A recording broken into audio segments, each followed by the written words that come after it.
Hey, how are you? Welcome to my channel. I'm Talasia, stylist and owner of Tilted Hair Studio located in Springfield, Massachusetts, and I'm going to show you how I get my sleek ponytails. Right now you just see me washing her hair, and she had a lot of gel residue, so I'm just rinsing that out right now.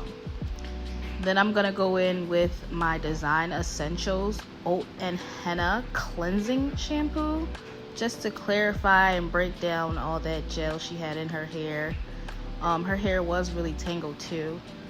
I ended up washing her 3 times. The second time I went in for the wash, I used the peppermint and aloe shampoo, which is a stimulating shampoo, and it feels really good on the scalp, and it also aids in cleansing, and it smells really good.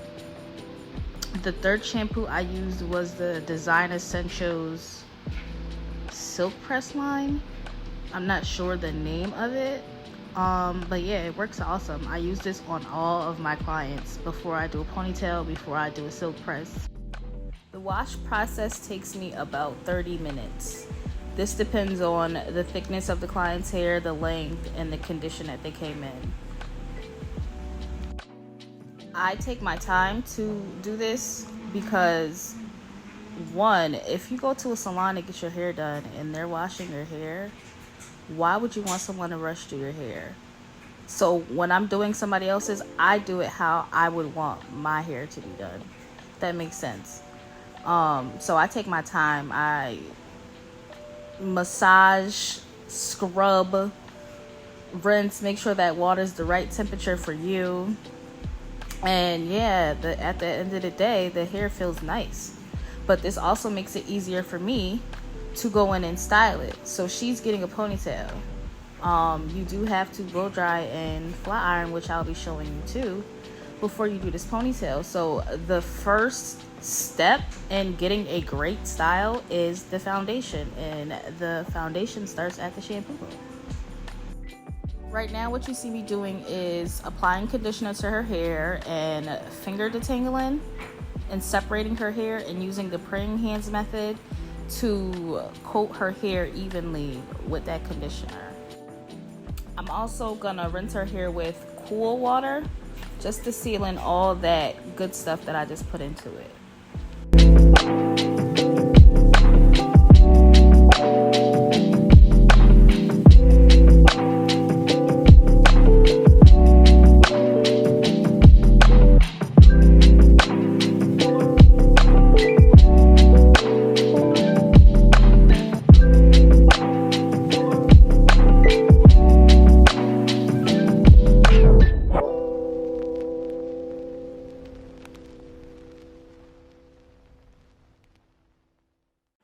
So y'all gonna see this camera angle change a few times, just to let you know. I'm still trying to figure out what angles I like best and what angles work best for me. So yeah, what you see me doing right now is just splitting her hair into 4 sections, and before I clip that section up, I am detangling her hair. So when I get ready to blow dry with my Denman brush, it's already halfway detangled, and then Denman brush does the rest. I also sprayed her hair with Design Essentials. I don't know what the spray is called, but it is in the silk press line as well. And it's a thermal heat protectant, and it's a leave-in, and it provides a lot of slip when doing your detangling. If you can get it, I highly recommend it. I won't use anything else again. So now that we're blow drying, what you see me do is detangle that section, split it in 2, clip one half of the section up, and then start detangling that bottom section with my Denman brush. And I don't really like to pull through the hair several times. So what I do is I fully detangle that section and bring my brush about halfway down the hair and start blow drying from the root.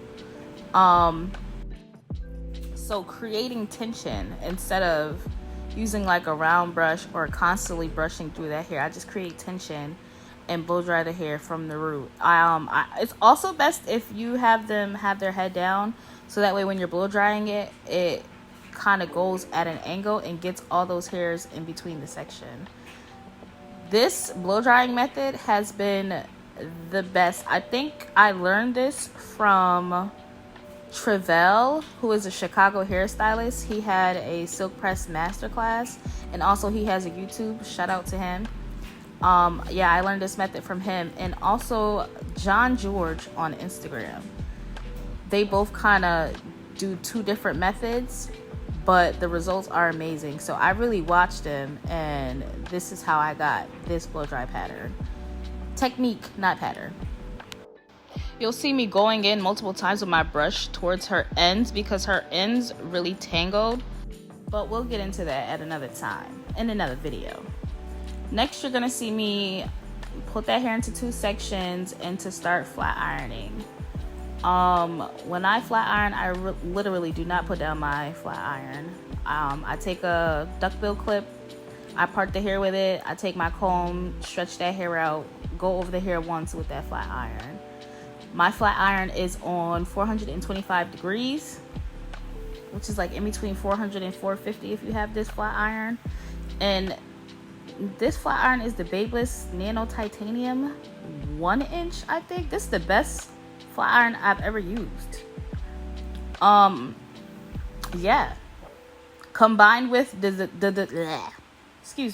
combined with the Design Essentials, this is like the best combination ever that I've used. Highly recommended. So I just go in and I flat iron both sides, and now we're ready to put her hair into this ponytail. She wanted her ponytail kind of like in the center of her head. She didn't want it too far down, she didn't want it too far up. So what I'm doing is positioning the ponytail. I asked her, did she want me to go higher, did she want me to go down, and she said that was perfect. So I'm putting an elastic on it.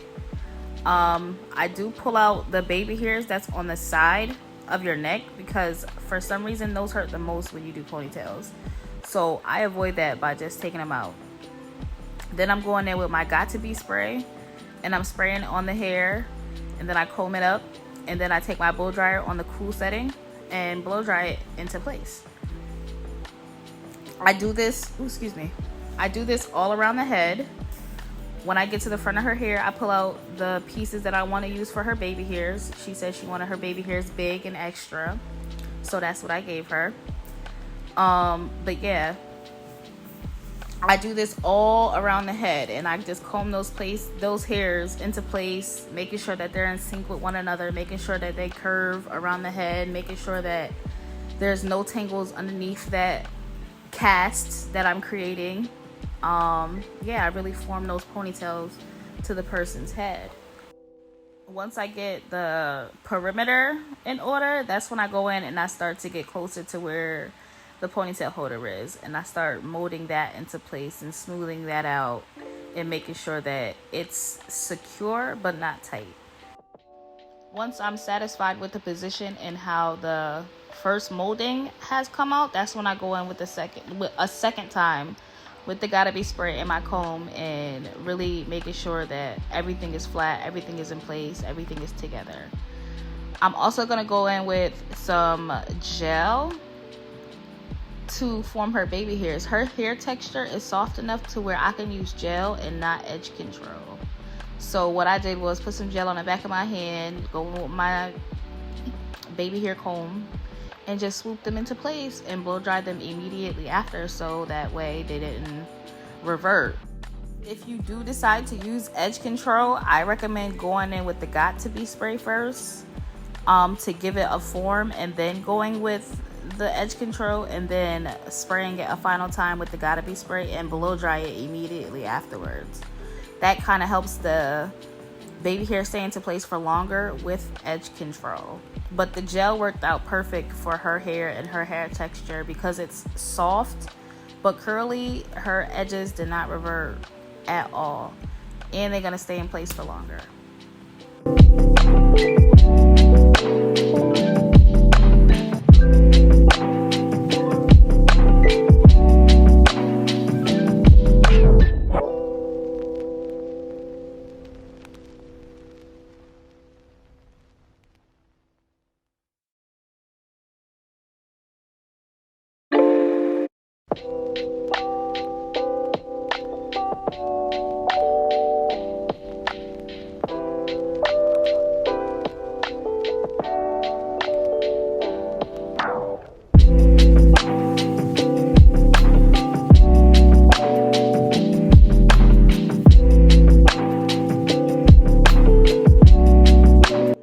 Okay, so let's get into this braid. Well, after I finish putting this last elastic on her, for this braid, you see how long her hair is?